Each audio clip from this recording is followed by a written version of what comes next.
Hello and welcome to today's HubSpot Academy Master Class on demystifying conversion rate optimization. We'll be getting started in just 1 minute.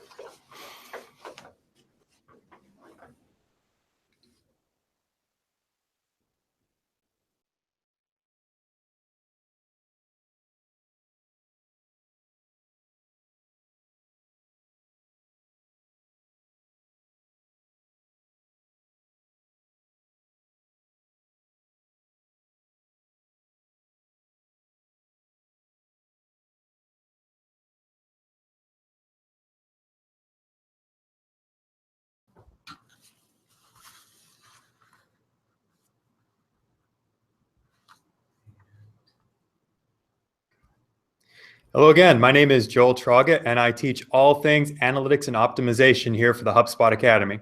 HubSpot Academy is a worldwide leader in inbound marketing and sales education, offering online training for the digital age.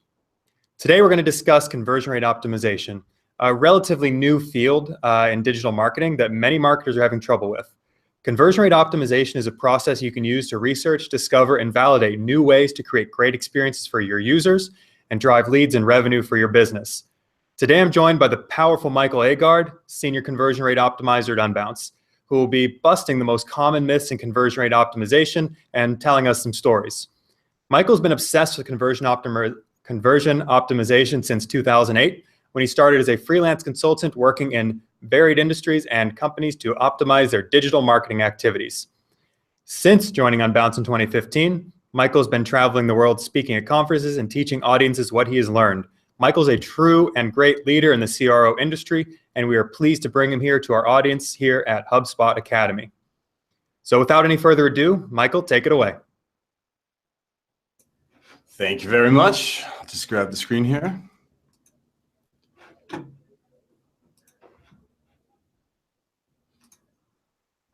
All righty, thank you very much for that very, very kind introduction. I am super happy to be here today with you, Joel. This is going to be a fun session. As you mentioned, we're going to be demystifying some CRO myths here. There are quite a lot of them. As you mentioned, it is a young industry, and if we're talking about the evolution of CRO, whoops, sorry about that. Hi again.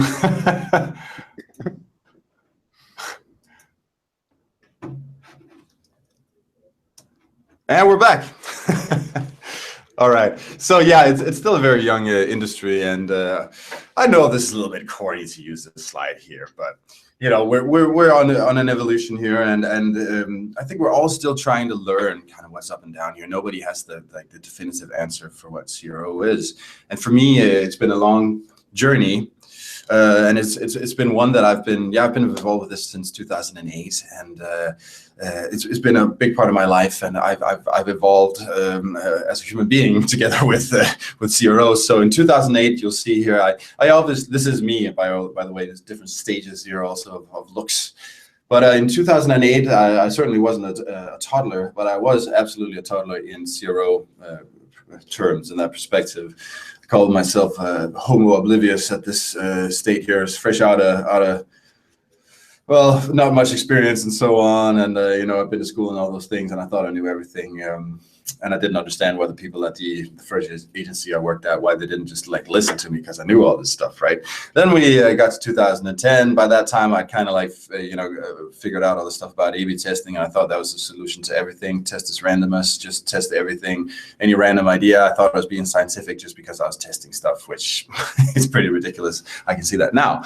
Then I had a bunch of humbling experiences, and I found out that split testing wasn't the key to everything, and I wasn't scientific just because I was testing random things. And also I found out that there was a lot of the background stuff I didn't understand, stats and so on. So I kind of reinvented myself, and I realized that I certainly didn't know everything, and I had to really pull myself together and start learning this stuff. And then 2017, call myself at, I think, a Cro-Magnon stage here.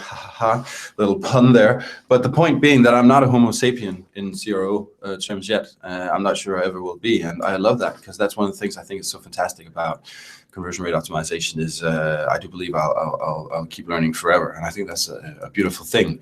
So what I'm trying to do with a webinar like this today is I'm really trying to catapult the audience, you guys, over all this huge learning curve I had, because I did it the hard way, trial and error, and I made so many stupid mistakes, and I'm trying to help people, completely avoid all those stupid mistakes. And a way of doing that is by busting a couple of myths. So the first one here is that conversion rate optimization is all about optimizing conversion rates. So that might sound a little bit weird, a weird point, because it sounds like the point is to optimize conversion rates. Well, it is, but it's not the only thing. I think a good way of putting it here is that you have to be a little bit careful that you don't stare yourself blind on that conversion rate. My friend Peblaya from Conversion Excel, I think, puts it very well. A couple of times I've heard him say, if you want higher conversion rates, just make everything free on your website. Conversion rates will go up, but unfortunately you won't be making any money. So the point being that the conversion rate is not the only thing out there. So really you need to ask questions like, you need metrics where you can answer the question, is my business doing better than it was yesterday? And your conversion rate doesn't always tell you that. And let's dig into that a little bit more, because I'd say you kind of have to understand what a conversion rate is. So for example, people will say something like, our conversion rate is 2.37, exactly, every day, and it never changes. Well, I would say, interesting, but based on what? You can base a conversion rate on many different things, and a conversion rate can measure many different things. So if we're saying conversion rate for your main goal, that could be selling something on an e-commerce site, for example, I'd say, what is that conversion rate based on? There's a big difference between sessions and users. What are you using? Do you know? For example, if you're using Google Analytics for everything, you're probably basing it on sessions, because that's a session-based tool. If you're using Kissmetrics, you're probably basing it on users, and so on and so on. But sessions basically is visits, and users are visitors, two very different things. So obviously your conversion rate is going to be higher if you're using users, and that is also a more accurate metric, I'd say. But what about goals? Your conversion rate, which goal are you looking at here? There's a big difference between a click-through and, for example, purchasing something that costs $2,000. What vertical are you looking at? All kinds of different channels will probably have different conversion rates, referral sources, and then it continues. Definitely days of the week and days of the month have different conversion rates. I've never ever seen an analytics account where there is a uniform conversion rate on weekends and weekdays, and I've seen a lot of Google Analytics accounts, seasonality, and so on and so on and so on.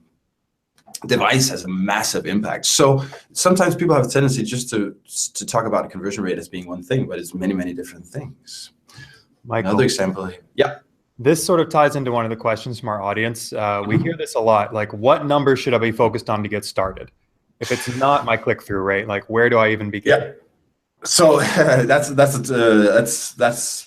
big topic, I'd say, but something that a metric that's meaningful to you. So you can have different KPIs, right? You can have a main KPI that might be, for a SaaS company, it'd probably be trial starts, and for e-commerce, it'd be a sale, and so on. Then you might have, some little bit softer conversion goals you can measure, and that might be for e-commerce adding to basket. For example, here at Unbounce, one of the things I do look at is how many people visit important pages, how many of them actually start signing up and then drop out, and so on. So there's a lot of different metrics you can use there. The main thing is just an exercise, I'd say, of actually going through it and saying, what means something. For us, as a SaaS company, I'd say lifetime value is the most important metric. So I use that a lot in split testing. I don't use it as the main KPI right now, but that's something where I want to update an algorithm to be able to do, but it takes a little bit. But right now, I'm always calculating our lifetime value, estimated lifetime value for the variance and split tests, because there's a big difference between which plan you sign up for. Like a $4.99 is worth more than a $79 plan logically, and also if someone signs up for an annual account, that's different than monthly. So this has a massive impact. So for me, it doesn't really make sense to put on the blinders and only look at a conversion rate or count this variation got 99 signups and this one got 80, and then treat them the same. It doesn't really make sense. So for us, lifetime value is really important. And I've seen different experiments we've run where actually just raw numbers counting signups, the treatment is underperforming. But as soon as we do a sanity check and see how much money it's making, it's ahead. So obviously, in that case, it would, in my opinion, you should go with the money, and you shouldn't just go with raw numbers. And if you're a consultant, another thing is you need to you learn the language that the client uses. So it took me a while to figure out that if you just go, oh, a 53% lift, they don't know what that means, obviously. And then I started talking about money, but I had clients where they weren't counting. They weren't used to talking about money. They're used to talking about leads. So you have to find the right language, also the right metrics. So it's more of a holistic approach. Yes, definitely. So there's different metrics at different stages, but always keep your eye on the health indicators. Are we moving in the right direction? So another one could be, for example, our landing page converts at 1.20%. So I'd say, again, based on what? Like, what are you basing that conversion rate on? So here's an example from a landing page. We see a conversion rate of 1.20 here, but that's an average. And you'll see here that there's a bunch of different channels going in there. So for example, in this one, this is not a horrible example. It's just a simple example to show it to you. So we have Google and Bing. And obviously, we have a lot more traffic from Google, and we have a small sample size from Bing, so we might have to be a little bit careful with these. But there is an indicator here, and you'll see that the conversion rate is actually over 3% for Bing, and it's 1.17 for Google. And then we have some drip traffic here. I wouldn't worry too much about that. It could have been bigger numbers, but you'll see that the average conversion rate is based on this, right? So you'll see when you start unfolding it, that average could be, covering up the truth. And furthermore, I'd also say, well, maybe we should treat these two channels differently then, and so on. So again, a point being that, just be aware of what a conversion rate is, and also be aware that they change all the time. It's not like you're going to have a static conversion rate of 1.20 forever. And it does not mean that if you run an experiment and you get a 10% lift, that's going to be there forever either. And here's an example. You'll see, this is an example from the website. We're looking at the conversion rates. You'll see they fluctuate like crazy. There are some patterns you'll see here that are recognizable, but the main point here being that they fluctuate wildly from day to day. And that also kind of, goes into your whole data background or whatever, statistics and so on is if you're running a test, well, does it make sense then to run a test Monday to Friday and then run another one from Saturday to Sunday and then compare? I would say no, because those are two wildly different days. So that goes back to the point of, for example, testing for full weeks, so that you know that you're getting, you're actually running your experiments over periods that are representative of the real world, really. So I jumped ahead a little bit before, but the point here being, we talked about before with metrics, is my business doing better than it was yesterday? That's the most important thing to look at. And like I said before, if you're only looking at that conversion rate, for example, well, you could be throwing away pennies, or throwing away dollars for pennies, which is obviously not a good tactic. I also jumped a little bit ahead here before, that all conversions are not created equal, and that's very, very important. And here's the example from Unbounce. You see it ranges quite a lot from $79 a month to $399 annual, monthly, and so on. So there's quite a few things to consider here. And I'd say the worst thing when CRO gets really, really stupid, that's when you actually start optimizing towards the wrong goal, right? Well, you think you're optimizing, and you think you're being scientific, and you think you're headed in the right direction, but you're actually doing the opposite. You're killing your business. And that's one of the reasons why understanding statistics and so on is really important, especially if you want to conduct split tests. Which brings us to the next point, a myth that I hear a lot. People often have an impression that conversion rate optimization and A/B testing are basically the same thing. It's basically, a discipline of running as many tests as possible. I used to think that, and it's kind of a sexy thought. It's awesome. Whenever you're in doubt, you split tested, woohoo, and then you just go, you do that all the time, and then everything just magically gets better. And that's, in my opinion, a very limited understanding, and it's wrong. People will sometimes introduce me as an A/B tester, and I actually I get offended because I'm like, no, I'm not just an A/B tester. That's a small, a tiny part of what I do. I'm into conversion optimization. I left out the rate there. So what I kind of like to compare CRO in 2017 to where SEO was at in 2008. Again, it's a young industry. We're all trying to understand this. And for example, SEO today, people, well, it seems, in my experience, from working with a lot of different companies and speaking to marketers all the time, that people have an understanding that SEO is complicated, and it entails a lot of different aspects. There's on-site, off-site stuff, technical, local, international, and so on and so on and so on. All this goes into SEO. And if someone were to rock up and say, well, SEO is just link building, that's all, just build some links, people would be like, really? You don't know what you're talking about, do you? But this is, what happens after an industry gets well established and a lot of companies start getting into it and they become smarter. They can actually become critical, of it. And we're headed there, CRO, but we're not quite there yet. So the way I look at real conversion optimization, I'd say, is like this. Basically, it's a very complicated field. It involves a hell of a lot of different disciplines, and you kind of have to be multidisciplinarian to be able to do this right.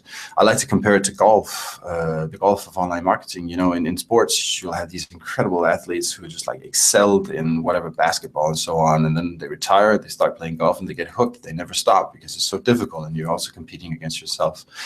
That's the way I see CRO, and that's why it's beautiful. But you have to understand statistics. It's the backbone of everything. Every time you look at any form of data, there's stats involved. If you don't understand stats, it's really hard for you to be critical of the data you're looking at. And I would say it's basically impossible to do proper split testing if you don't understand stats. The scientific method is extremely important. It's ridiculously important that you understand some web analytics. It's really important you have a bit of business sense so you can actually make wise decisions. And copywriting is insanely important as well. Research, qualitative, quantitative. I'm probably going to say that all these are insanely important, but yeah, I do mean that. UX design. This leads me into a question we get from agency partners a fair amount. Mm-hmm. They always want to know who on my team should be doing CRO. Is it my PPC person? Is it my designer? Is it me? That seems like a sticking point for some. Yeah, and that's a good question. I think so. I think one of the big mistakes that agencies make is they underestimate CRO, and they go like, "Hey, who can do this?" Well, John, our SEO guy, he's smart. Yeah, he's a new CRO expert. Hey, go out and do some website reviews. We'll only charge $20,000 for them. Or it's something like, Joe,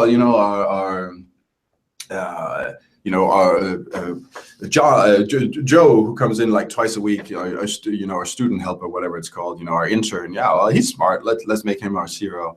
So I think that happens a lot. Or you try to find someone on your team and then make that person magically become like the CRO guy. In some cases you can do that, but in many cases I think it's kind of this weird assumption that if you know this other field, then obviously you're gonna be good at this too. Sometimes analytics people are really good at this because they kind of have analytical mind frames. In some cases, people who are very focused on analytics just have a problem translating that into something that you can create a human experience based on. So I'd say look for some qualities instead. And if you're to hire a new person, I'd say you look for someone who has a logical, analytical mindset, someone who approaches problems in such a way that they strategically, try to look for a solution here, someone who's curious and passionate, someone who, always asks that extra question, say, yeah, okay, so, but could you dig one layer deeper? Okay, so that's your conversion rate. Can you show me your conversion rate on devices? Aha, and so on. The Strength Finder, Gallup Strength Finder, I think is an amazing exercise. I'd say people who have strategic as a #1 strength are I would say great fits for the conversion rate optimization role, because a person with a strategic power in Gallup terms is someone who is good at jumping into a situation, getting an overview, analyzing it, and then based on what's in front of them, choose the right way forward. Basically, cut through the clutter, and that's what I basically spend most of my time doing as a CRO. So I would probably say get a hold of someone who shows some of these qualities, and then preferably someone who has experience with analytics. you know, and you know, obviously if they also have experience with copywriting and so on, that'd be really, really good. But it is difficult to find. But if you have someone on your team who shows some of these qualities, that's great. I think some people kind of, because it's new and it's nobody understands it really, and it shows so much potential and it's mysterious, you know, CRO. I think some of them trying to think that it's this quick thing you can learn and then you can like get ahead of everyone. And I'd say if that's your approach, then you're headed straight towards failure. It's like keyword stuffing was to SEO in Totally, 2005. Yeah, totally. that makes sense. Thank you. And then, so that's why when you know, the beauty of it, I think, is that it's so complicated. And then when people reduce it to just one thing, well, then it doesn't make sense anymore. And so A/B testing gets so much attention. I hosted Conversion the CXL Live 2017 Conversion Excel's yearly annual conference. I was the host for it this year, so I basically got to see all the speakers because I'm a speaker myself, and normally I'm so, you know, preoccupied with my own talk, I don't get to see it. So I got to see every single speaker, and the beautiful thing was that, you know, it transitioned. So people weren't really talking, the speakers weren't talking so much about A/B testing anymore. The ones who were, they're just talking about how to do it right. They're talking about how important it is, you know, that you base your A/B testing on proper research and so on.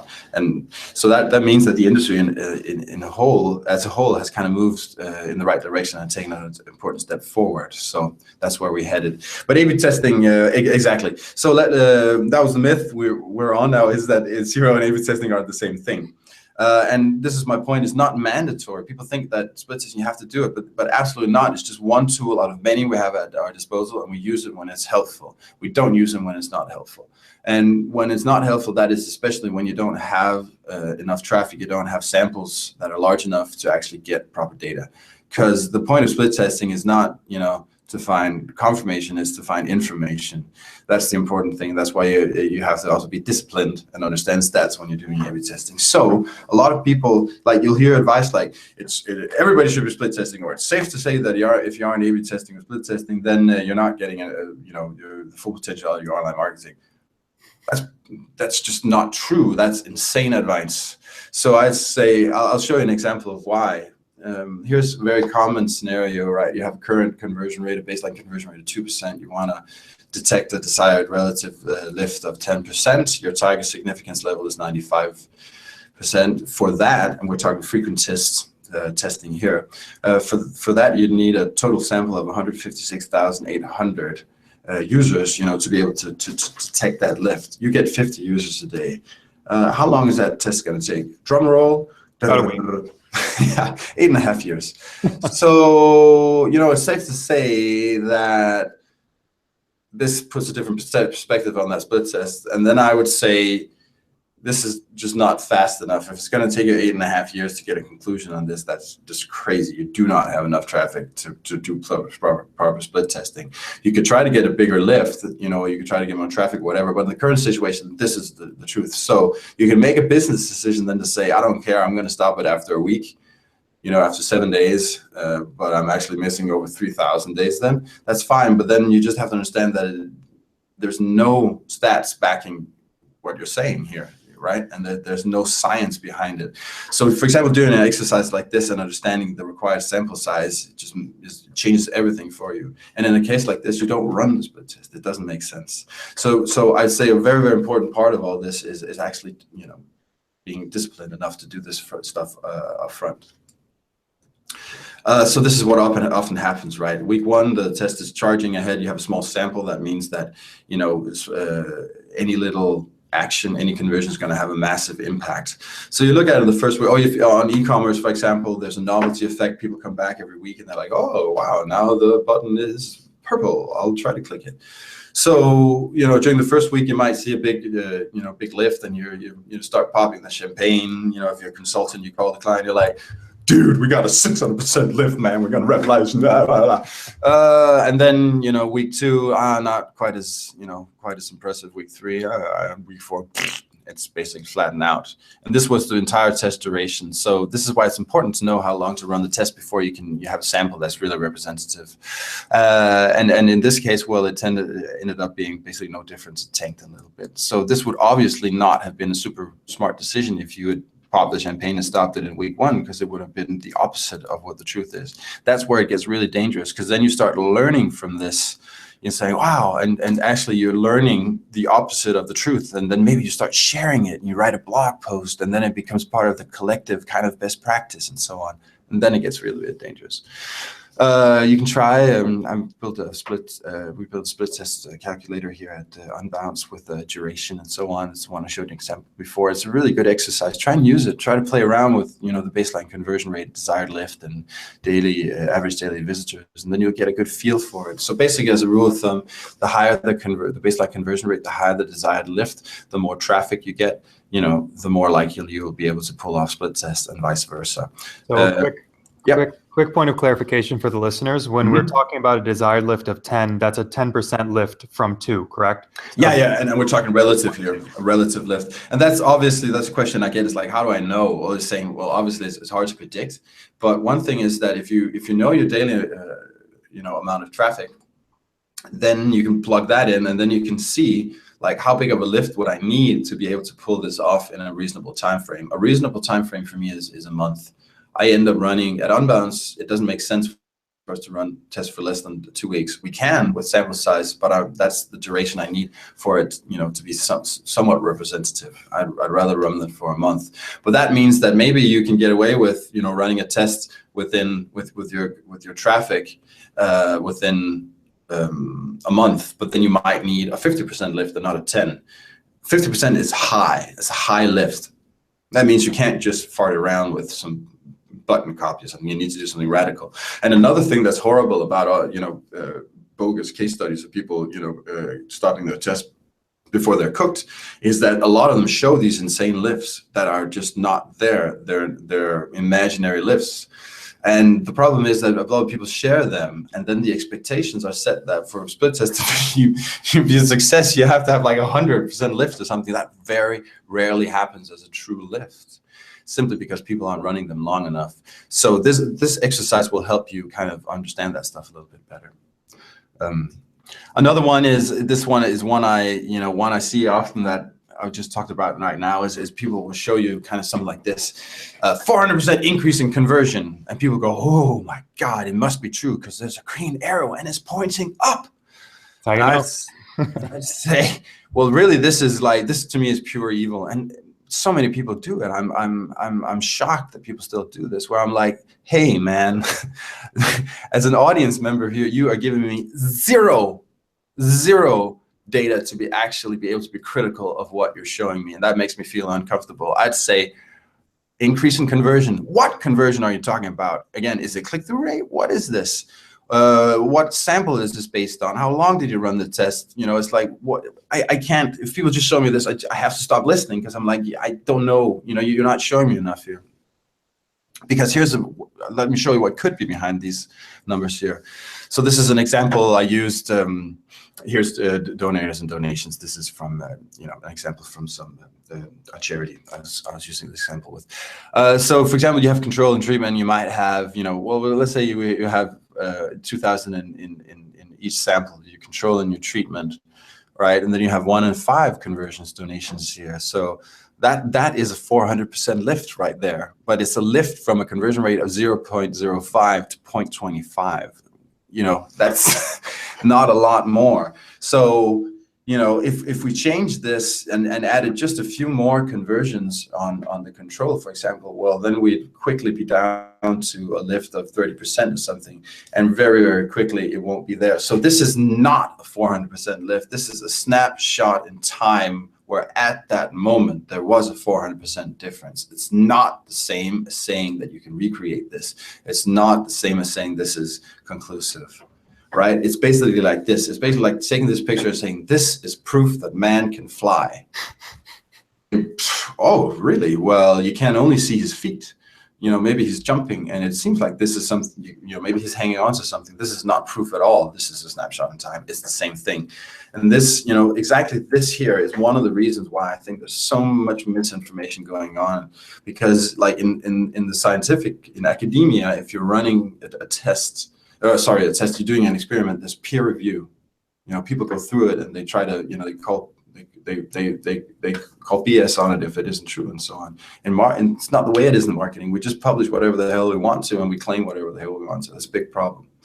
So I have respect for the fact that you can't disclose everything, but when I show case studies, I always show the sample size, and I want to know how many conversions in there, because you could have a sample size of 50,000 and then 4 conversions, then it's still silly. I want to see that. I want to know how long. I always show how long I ran the test for, what was the duration, and then I show the significance at least, because with those 3, numbers on there, those 3 stats, people can actually, make I'm not showing them everything, but it's a large step towards being critical of the case I'm showing. I had a sample of whatever 2,000 conversions here. Could be new trial starts for us. We ran the test for 4 weeks, and we had a significance level of 99%. That's very different than I had 10 conversions. I ran it for 2 days, and I had a significance level of 70. So with just that, you're just helping people being critical of what you're doing, and that means that we can help each other, because then we'll know the truth about the case studies and so on people are presenting. Just a little quick thing about stats again is I love this quote from Deborah J. Ramsey. Real accuracy depends on the quality of data as well as on the sample size when we're talking stats. It doesn't say that it depends on getting a 95% significance level. These things have to be there before. If the quality of your data is poor, well, then, so is your insight going to be. And also, again, sample. You need a sample that's large enough to be representative, meaning we're running a split test to understand how would this perform in the wild, and that we're trying to mitigate risk by trying to understand that sample size is very, very important. And just to drive it home here, 95% significance alone is not enough to guarantee valid test results. Sample size and duration are critical. So this is also just to get back to the fact that split testing is more complicated than a lot of tools, vendors, blog posts make it out to be. It can be very, very helpful. It can also be the opposite. It can be absolutely detrimental to your success. And again, it is not mandatory. So it's just a tool you have. And if you don't have enough traffic, then it's simply better to compare periods and not use split testing. We published a cool blog post to Aaron Orendorff, a guest post on the Unbounce blog recently. I'm in there, and Pep Lai and a couple, handful of other CRO people.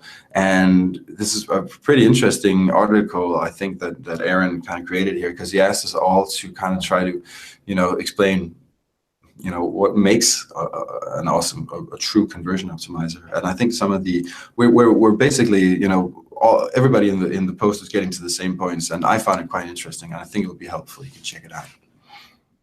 So this goes back to what you're talking about finding kind of skeptics, people who are into process and analytics and digging and exploring. Yes, this post is there's a lot of different angles there on what to look for, and also how to call out people who are, well, basically phony, I'd say. One of my pieces of advice there is, for example, if I interview someone, I want them to display, I'm trying to figure out, do they have a process, right? Because I'd say process is king. It's so important. So I would probe into that, and I would also ask them a question like, if you run a split test, kind of what are your stopping rules? How would you, how do you figure out when it's cooked? And if they go 95% significance, then I'll say, oh, thank you. That would be all for today. Or if they don't mention the word research, for example, in the whole interview, then I'll also know that that's a bad sign, because it sounds like then they'll be basing important decisions on their gut feeling, which is, in my experience, a very bad tactic. And that brings us to the third myth. It is best to follow best practice. That was the way I worded it, but it kind of revolves around best practice, really. And what is best practice? A lot of best practice becomes this tactical stuff, right? You'll see articles like this one, for example, 50 split testing ideas you can run today, and that sounds great. But again, it's just like, really? You give me 50 generic things I can test. I talked about test duration before. At Unbounce, even at Unbounce, we have a lot of traffic. I run a lot of my split tests for a month. Well, if I'm going to spend a month on each test to get proper results, does it sound good that I'm going to just find a blog post and then go through 50 ideas, 50 random things that worked on e-commerce, for example? This happens a lot. It's the same thing with button color. It's the same thing, you know, page length and images and all this stuff. And then new trends appear, you know, you're like, conversational forums or whatever, and then everybody ghost buttons and people jump on that. And it's a lot of this best practice just comes from people talking about it, you know, or for example, people running split tests on bad, using bad stats and drawing the wrong conclusions. So my point here is that I'd say a lot of best practice is actually just worst practice when it comes to tactical stuff like this. So Michael, would you agree with this statement then? Really the best practice you need is a process that is involved with research and actual like getting into the weeds.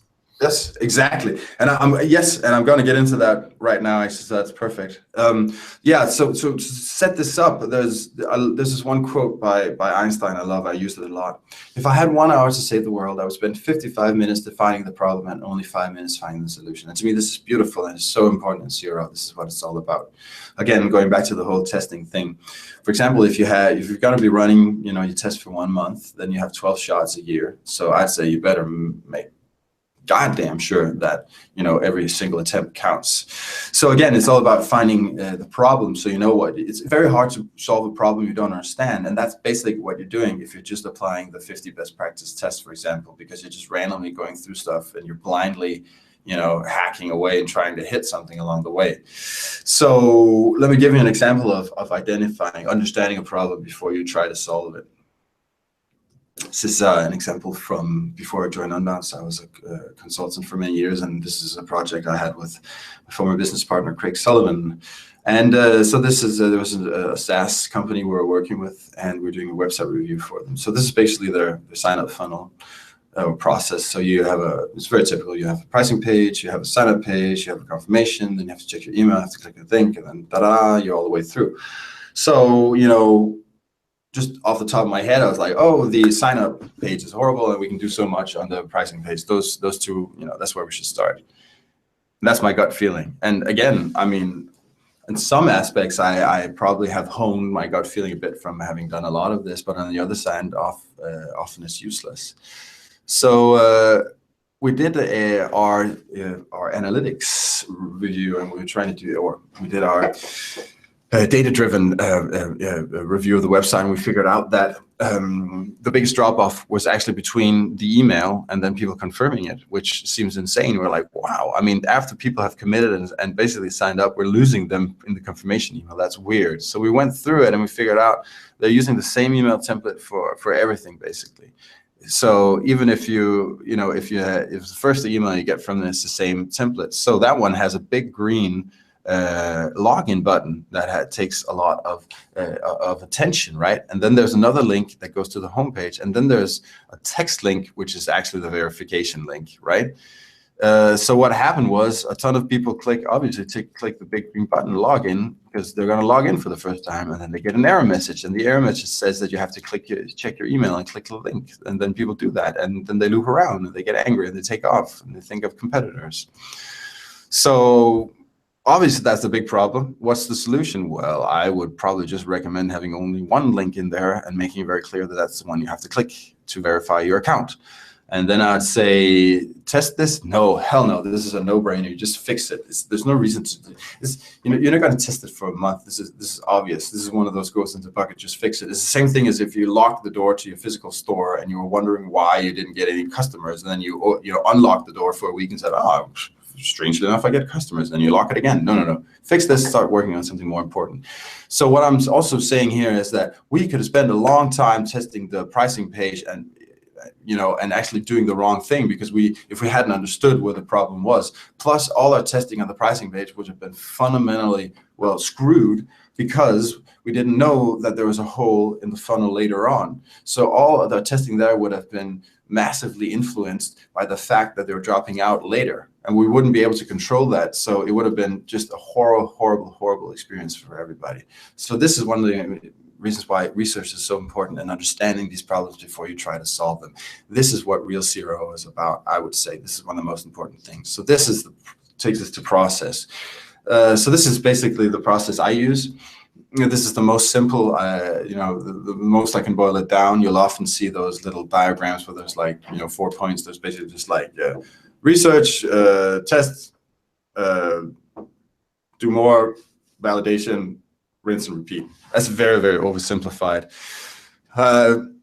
I'll get into the process a little bit here, but one of my points here is this used to be my entire process. Just run as many experiments as possible all the time, random, I've changed now. Now this is basically my process. This is where I spend most of my time conducting research, forming and validating hypotheses, and then, analyzing the data from my experiments. That also means that I do implement everything from, for example, split testing into analytics, so I can analyze it afterwards. And another point I have here is when I say conduct experiment, that does not necessarily mean a split test, right? Because as I said before, it's not mandatory, but you're always experimenting, you're always finding ways of observing, having a hypothesis, testing it out through observation, and then, refining your hypothesis and getting conclusions. So experimentation is always important, but that experimentation method doesn't have to be split testing. And then my point is that everything starts and ends with your users, your customers, everything. It's digital, it's ones and zeros, it's spreadsheets and so on, but it's a real person who has to, whatever you're doing has to have impact on them. Otherwise, it doesn't matter. So understanding your customers, what goes on in their heads, their various motivations, all that stuff is just the number one most important thing. And it's not Mad Men anymore. I don't think that marketers have to be psychics. I think this is a very interesting way of doing it, working with data.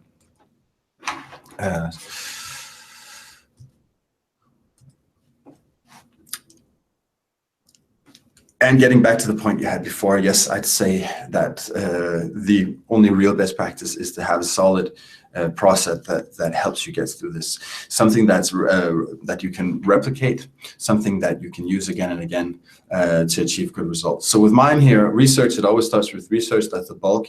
Then I have a whole step about forming and validating hypotheses based on my research, which hypotheses are valid or reasonable and so on. Based on that, we're going to start creating a treatment. That means wireframing and so on, writing copy, creating that thing. Then we're going to conduct experiments that could be A/B testing, could be over comparing over time. There are many different ways of doing it. Based on that, you're going to get some results back. You're going to analyze them. You're going to learn a lot, and then from there, you're probably going to do a follow-up experiment. You're going to refine what you did, and that's the way. The process kind of keeps going and over. This is how you recreate it. All right, that was it for my slides here, and I do believe we're ready for some questions. Absolutely, let's get some questions in here. So the first question that comes up is, do you have a particular process or methodology? I guess you sort of shared it, but is there like a branded process out there somewhere that you really like or recommend as a good starting place? Well, I would say check out Conversion Excel and Conversion Excel Institute. Pep Laya has some very, very solid courses there. He is, in my opinion, probably the most legit guy in the business. And Pep and I were both we had the same mentor, Craig Sullivan. I mentioned him before, and so our methodologies are very similar. And it's all about insights. It's a very research-driven approach. So his master classes are amazing. Okay, here's another one. Michael, can you share a funny experiment or a test, something that'll make us chuckle? Yes, I can. I have many. So I once conducted an experiment. I set it up for an e-commerce client using VWO, and I didn't quite understand, what I was doing. So I was tweaking a dynamic element with the basket and stuff, which meant that it was porcelain. It was porcelain, so, but it basically meant that for a whole weekend, all you could put in the basket was a plate, even though you're trying to put whatever cups are in there. So yeah, a lot of angry clients and way too many plates. Another good one is I ran an experiment where I tested button copy and I changed it to "don't click this button." It's a completely insane experiment. At least I was doing it on one of my own things and not, doing that for a client. And as it always happens, the only thing good about the experiment was I ran it long enough to see that it basically, didn't really have much of a difference. And I was testing it on one of my own kind of ebook landing pages and stuff. And people know who I am, so I think they just thought it was funny, and it seemed they'd already made up their minds. So in the first week, it was doing better, small sample and stuff. And it would have been funny if I'd stopped it there and like started writing blog posts about the fact that you should don't click this button. And then, 4 weeks later, the thing I think it ended up tanking and doing slightly worse. Anyway, so that's a good example, I think, of just a completely stupid split test where there's no hypothesis or any reasonable, reason or motivation to do it other than, I don't know, insanity. That's fair. Thanks for sharing that. So another one, man, it's hard to keep up. We got so many questions coming in here. What stat software do you use or recommend sort of in your day-to-day?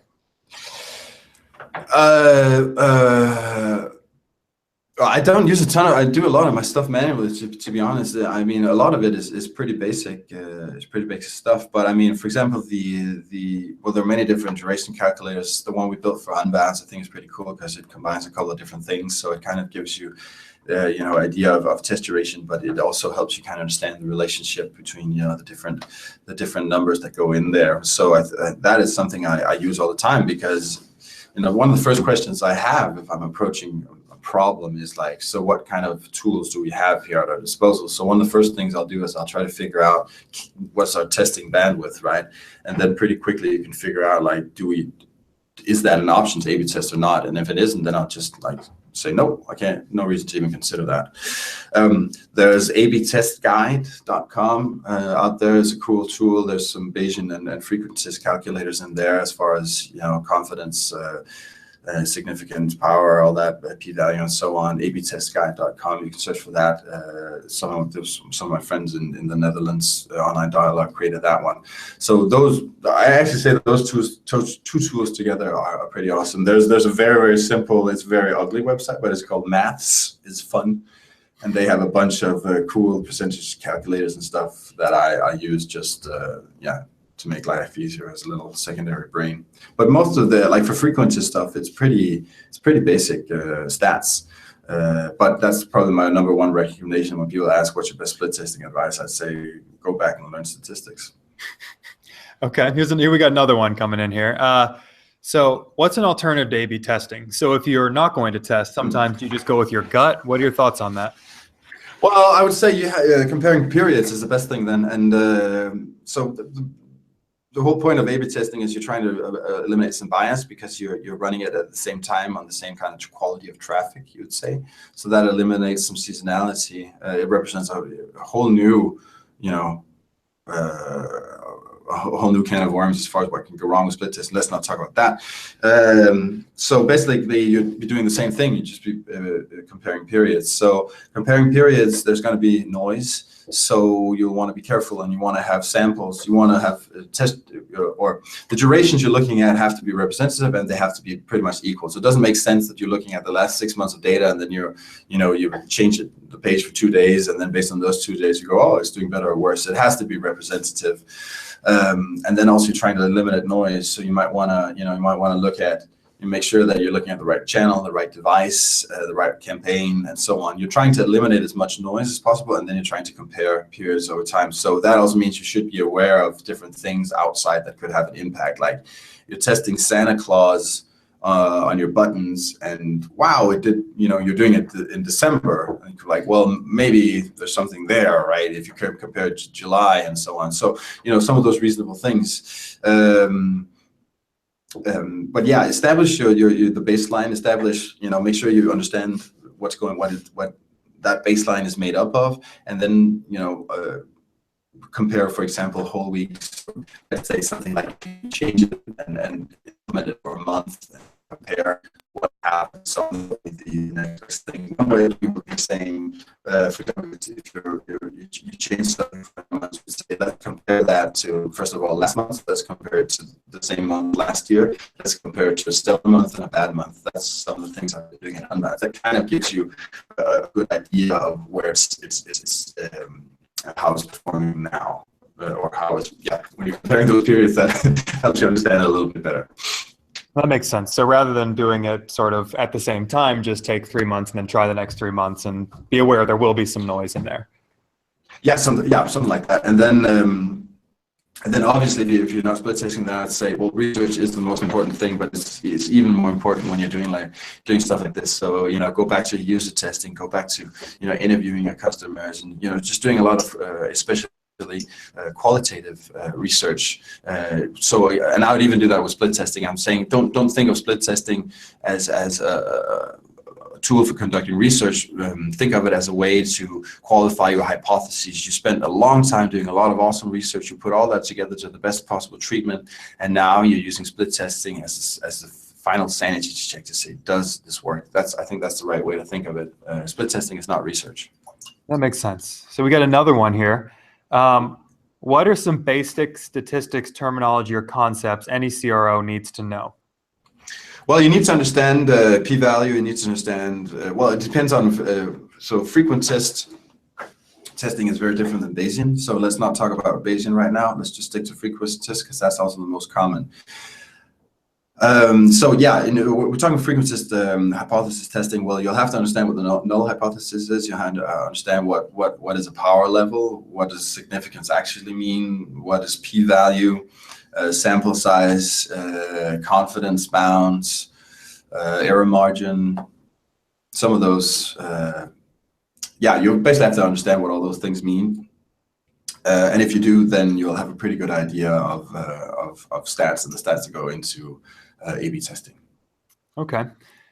Can you elaborate a little bit on the research you do? So how do you see where it breaks down? Is this primarily through Google Analytics? Yeah, so there's different ways. The way I like to think about it is, as soon as there's a problem at hand, you're trying to understand the problem to be able to solve it, and then quickly I'll try to, or as soon as possible, I'll try to get some user-based insights, some user data. So Google is Google Analytics or anywhere analytics setup is pretty handy for that. I like to think of GA, Google Analytics, as my little conversion buddy. He's the geek I have in my hand. So I'll be like, for example, you're looking at a landing page and go, what the hell should we do here? And go, I'll ask Google and say, hey, Google, where do people go after this page? So then you can, for example, look at your landing page report, you look at your entrance paths, and you can see the second page that tells you where do people go after your landing page, which is very informative, because then you're like, well, everybody's going to the home page. Wow, I wonder why they're doing that. Don't they trust us? Is that just normal behavior? Everybody's going to the to the customer support page. What does that mean? Everybody's going to pricing. Oh, then maybe we should talk about pricing. It seems important. It tells you a little bit about intent. Or I try to break it down on devices. And I say, okay, so what's most important here for Unbounce, for example? We don't see very much action on mobile because inherent in the product, it's basically Photoshop with built-in CMS and A/B testing for creating landing pages. You're not going to do that on mobile. So understanding that is very important, and so on and so on and so on. So basically, the way I think of it, again, is we're trying to understand the problem. So you can use quantitative approach like analytics to understand kind of like what and where, what's going on where, and then you need the why. That's when you turn to your qualitative methods. So then, that would be, for example, running a feedback poll, or doing a session recording. That people are dropping off in your sign-up funnel. You don't understand why. You start, you set up your session recordings, and they start recording them, and you'll see, oh, okay, so they have a problem. Actually, the formatting of the country code or whatever is limited to one specific way of putting it. People don't know that, so getting errors. Okay, let's fix that. Or you start running feedback polls, and you say, hey, on your landing, why are you abandoning, why are you bouncing on the, sorry, not bouncing, I'm not talking about a one-page visit. Why are you exiting the website on the pricing page, for example? And then you could ask them, is it because you're just doing research? Is it too expensive for you? Do you need to talk to your team or something like that? So you're constantly trying to dig deeper and understand better. Okay, so that's the approach I do. So I think we've got time for one more question. I think this is a good one. So people who are leaving this webinar today, if they can go back to their desk, close down the webinar, and just do one thing to get them on the path to be a better CRO, what should they do? I know, not best practices. Well, yeah, that's a great question. Well, oh man, there's so many. I'd say actually sit down and maybe try to use the calculator I showed. So if you have an assumption that you're going to run a split test here, just try to use the calculator real quick and see what the baseline is. Plug in the amount of variance and plug in how many visitors, how many users you get per day. Put in all that stuff and then just play around with it and just see actually what will it take for us to run a split test here. Maybe you'll be pleasantly surprised and maybe you'll actually be like, wow, okay, 8 years. So I think that's a kind of a very tangible thing to do. But more than that, I would say, going back to the Einstein quote, just remember that, right?